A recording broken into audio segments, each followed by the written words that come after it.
Hello everyone, and welcome back to another episode of Adventures of a Little Princess. So today I thought we would read another Dr. Seuss classic, The Lorax. This is one of my absolute favorite stories, because, look at that face, guys! Okay, anyway. I think it's another really important story that people really need to take seriously, and I feel like a lot of people aren't. So I thought I'd just go ahead and read that today.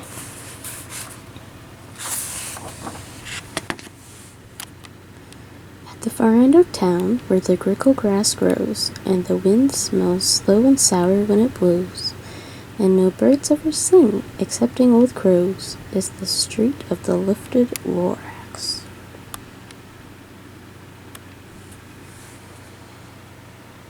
I just want you guys to look at this for a second.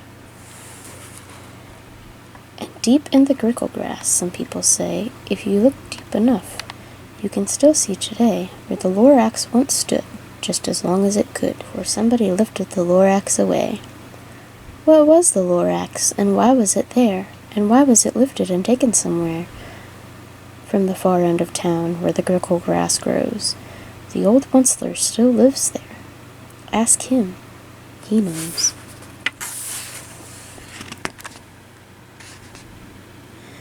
You won't see the Onceler. Don't knock at his door. He stays in his lurkum on top of his store. He lurks in his lurkum, cold under the roof, where he makes his own clothes out of muffered woof. And on special dank midnights in August he peeks out the shutters, and sometimes he speaks and tells how the lorax was lifted away. He'll tell you, perhaps, if you're willing to pay.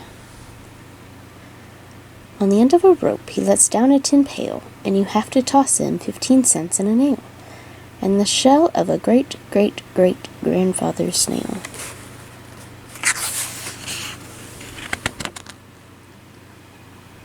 Then he pulls up the pail, makes a most careful count, to see if you've paid him the proper amount.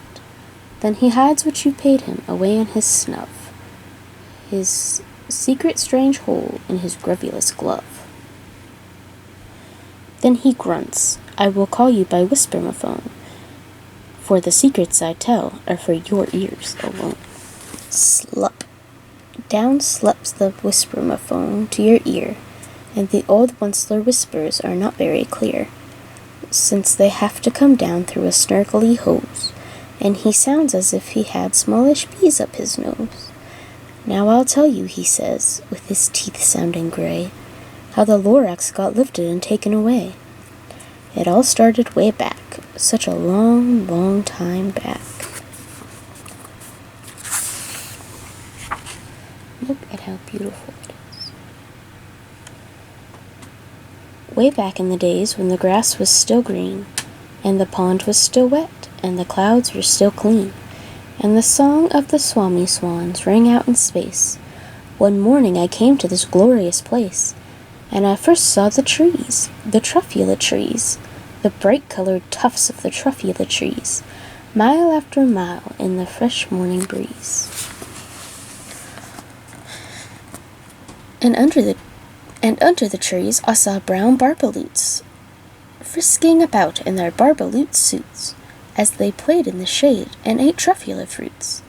From the ripulous pond came the comfortable sound of the humming fish humming while splashing around.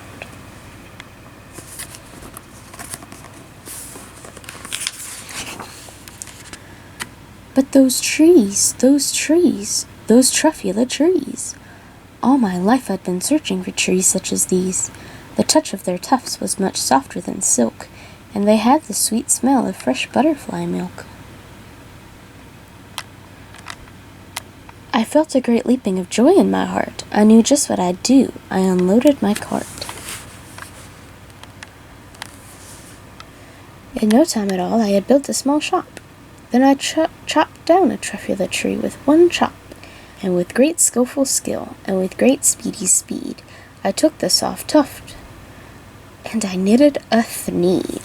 The instant I'd finished, I heard a gazump, and I looked. I saw something pop out of the stump of the tree I chopped down. It was sort of a man, Describe him? That's hard. I don't know if I can. He was shortish, and oldish, and brownish, and mossy, and he spoke with a voice that was sharpish and bossy. What are you talking about? He looks pretty happy. You look like a nice old man. Mister, he said with a sawdusty sneeze, I am the lorax. I speak for the trees. I speak for the trees have no tongues, and I'm asking you, sir, at the top of my lungs. He was very upset, as he shouted and puffed. What's that thing you've made out of my truffula tuft?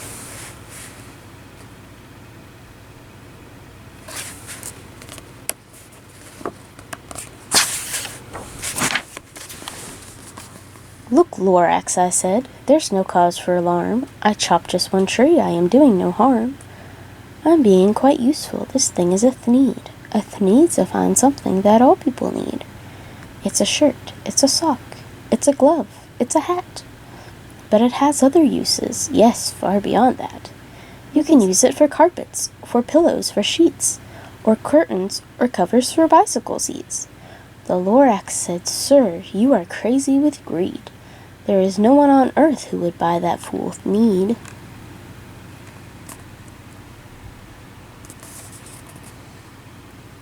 And the very next minute, I proved he was wrong.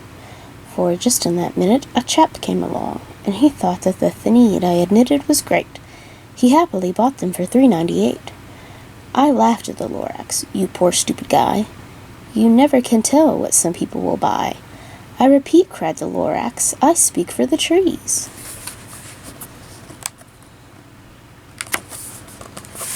Let's read these pages. I'm busy, I told him. Shut up, if you please. I rushed across the room, and in no time at all, built a radio phone, and I put in a call. I called all my brothers and uncles and aunts, and I said, Listen here, here's a wonderful chance for the whole Winsler family to get mighty rich. Get over here fast, take the road to North Nitch, turn left at Weehawk, and shop right at South Stitch.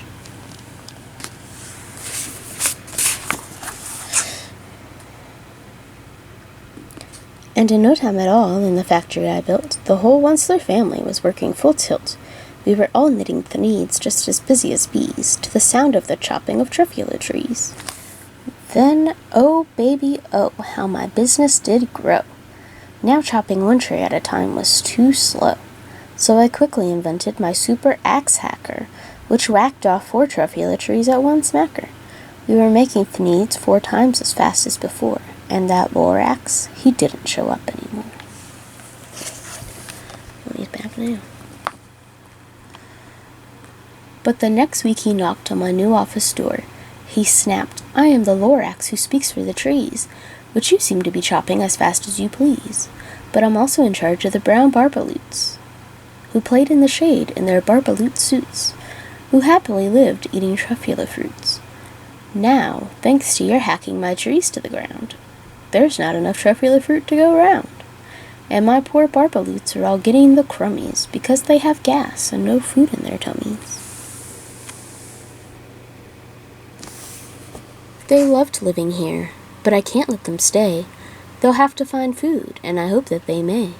Good luck, boys, he cried, and he sent them away. I, the Winsler, felt sad as I watched them all go, but business is business, and business must grow, regardless of crummies and tummies, you know.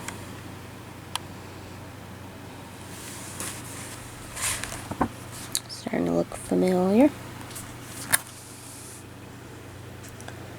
I meant no harm, I truly did not, but I had to grow bigger, so bigger I got.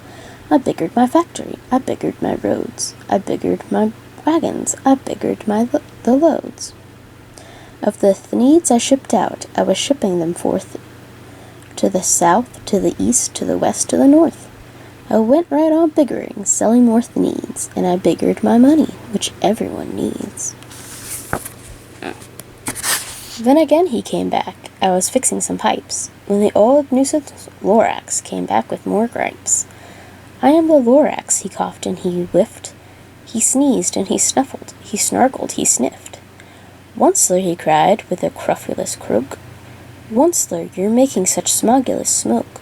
My poor swami swans, why they can't sing a note. No one can sing who has smog in his throat.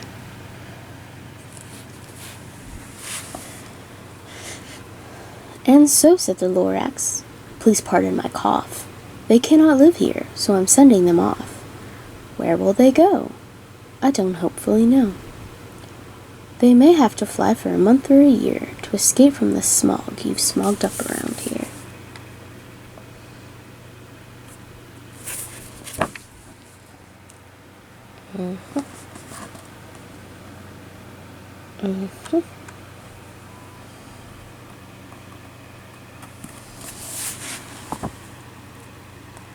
What's more, snapped the lorax, his dander was up. Let me say a few words about gluppity-glup. Your machinery chugs on day and night without stop, making gluppity-glup but also sloppity-slop. And what do you do with this leftover goo? I'll show you, you dirty old onceler man, you. You're glumping the pond where the hummingfish hummed. No more can they hum, for their gills are all gummed. So I'm sending them off. Oh, their future is dreary. They'll walk on their fins and get woefully weary, in search of some water that isn't so smeary. And then I got mad. I got terribly mad. I yelled at the lorax, now listen here, Dad. All you do is yap yap and say bad, bad, bad, bad. Well, I have my rights, sir, and I'm telling you. I intend to go on doing just what I do. And for your information, you lorax, I'm figuring on biggering, and biggering, and biggering, and biggering, turning more truffula trees into thneeds, which everyone needs.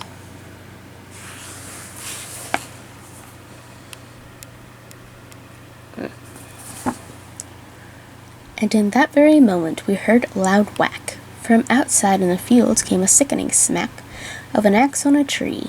Then we heard the tree fall, the very last truffula tree of them all. No more trees, no more thneeds, no more work to be done. So in no time my uncles and aunts every one all waved me goodbye. They jumped into their cars and drove away under smoke-smothered stars. Now all that was left 'neath the bad-smelling sky was my big empty factory, the lorax and I.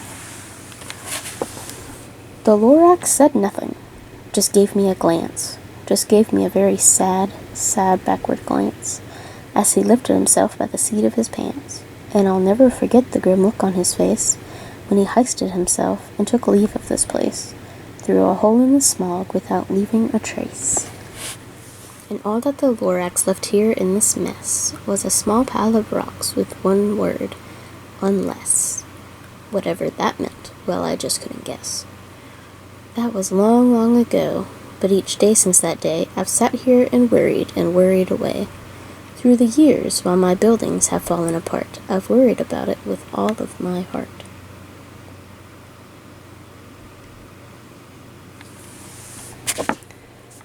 But now, says the onceler, now that you're here, the word of the lorax seems perfectly clear.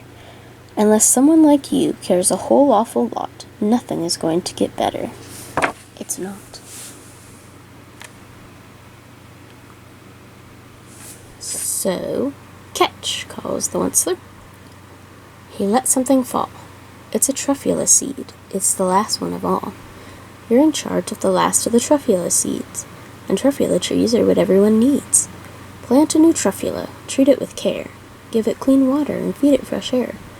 Grow a forest, protect it from axes that hack, then the lorax and all of his friends may come back. That's a great story, is it not?